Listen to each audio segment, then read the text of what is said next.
Like everybody, I have an NBA take here today after the All Star game in San Francisco. And I think just surrounding All Star weekend, as a fan of the NBA and as a fan of basketball, I think we all had like different hopes for the new format and the Saturday night and all of that stuff. But I think I want to talk about the media partners and media themselves, right? I think the players are being vilified and villainized for two performances, right? 24 and 23 that were it's just tough, right? Obviously the effort in 23 and 24 weren't amazing. The score, there were blowouts, so it's just like I think people freaked out about that. It's like, how do we change All-Star? Go back and watch 2019, 2018, obviously with COVID 2020. Like the All-Star game was fine, right? Obviously, they were trying to do different things. They put the Elam ending in to kind of give a little bit towards a different kind of format towards the end because the TBT tournament had done so well with the Elam ending, and so they tried a little something different, right, to make it kind of fun there of like a target score.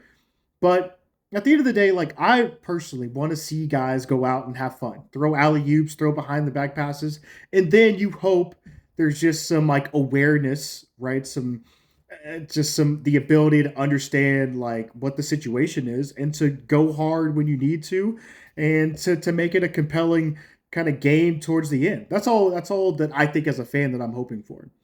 The thing that I think is so super interesting is like we don't I think as millennials, especially millennials and older, we have like this. Um, we look back super fondly on what the game used to be, which is cool, which is fine. But I think we're also lying to ourselves, right? It's not like those guys were giving A+ effort every time down the floor. There's this crazy nostalgia to what that looks like. Um, and I think that's where I want to kind of talk about because I think the media partners and I don't know if TNT and Zaslav and they were like, that's a FU to the NBA. I don't know if the NBA did all of that yesterday, but the format was awful in terms of like it being an NBA fan, right?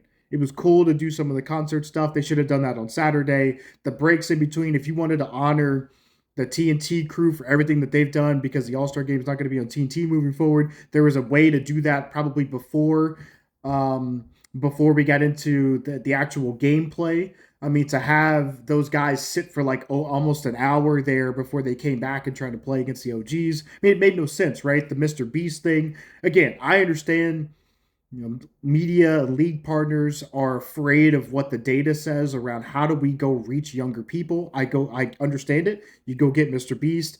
He's a massive, massive YouTube star.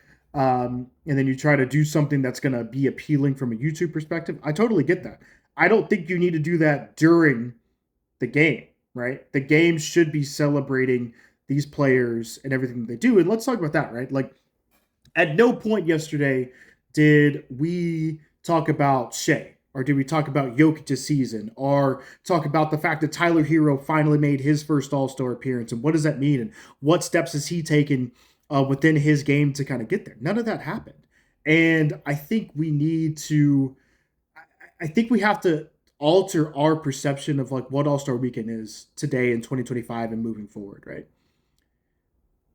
The part of the nostalgia I think that a lot of us have is the fact that like we didn't have League Pass, we didn't have the access in social media. These guys weren't doing podcasts.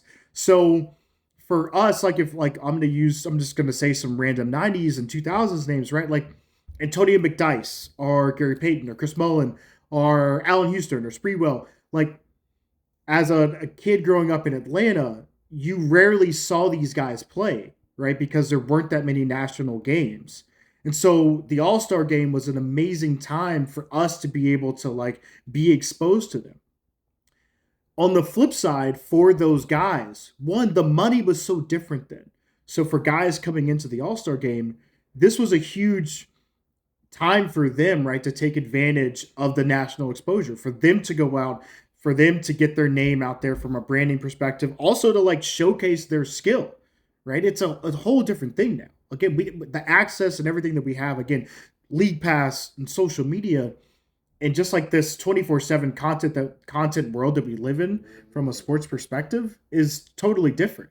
And so our perception of these guys is different. So I just don't think we've altered what the weekend should be, and I don't think we have thought about that from like a player perspective or what that means for the league, right? I think ultimately it needs to go back to the East West. I saw Bill Simmons actually had a pretty good idea, just like formatting it one game on Saturday, another game on Sunday. I just think let's get back to East West.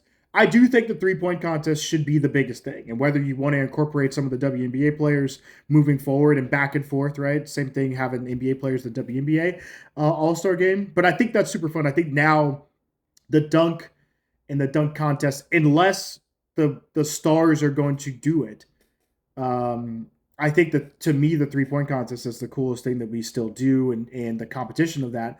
It seems like guys are uh, wanting to do the 101 tournament, which would be amazing. And I think that's the other thing to say is like these guys make so much money now. They are truly like they're a massive brand, right? Which the guys before were not.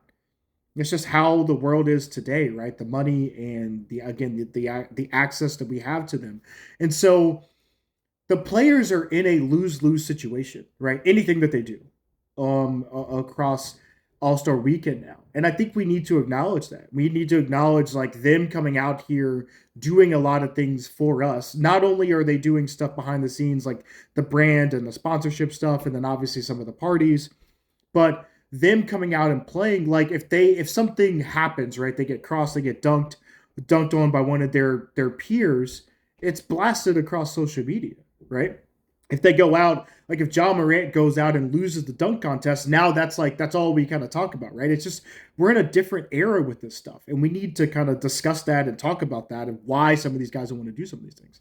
But yeah, I think again, I'm more focused on why the media partners and why and I get it. Like we don't have like a Tom Rinaldi or Bob Costas or someone like that to kind of give you this deep dive. But I thought TNT did such a disservice to the players in not discussing why guys were all stars. Like Karl Anthony Towns having the best season of his career, right?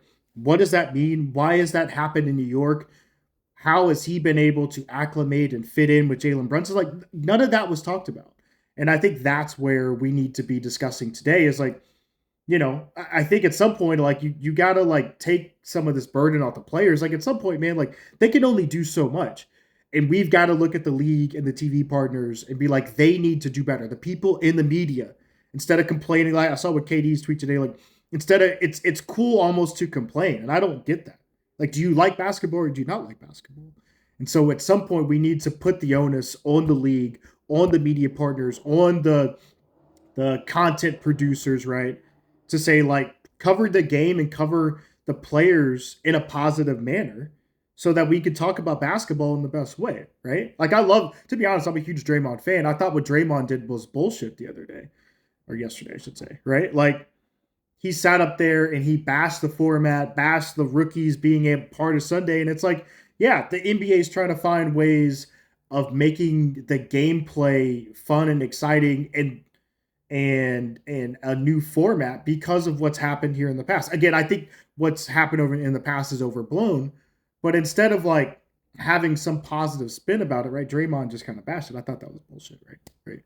So, but yeah, I think ultimately, right. I think we got to get back to that, and I hope moving forward we find ways into talking about. No, I mean, to talking about the All Stars, talking about the players in a positive manner.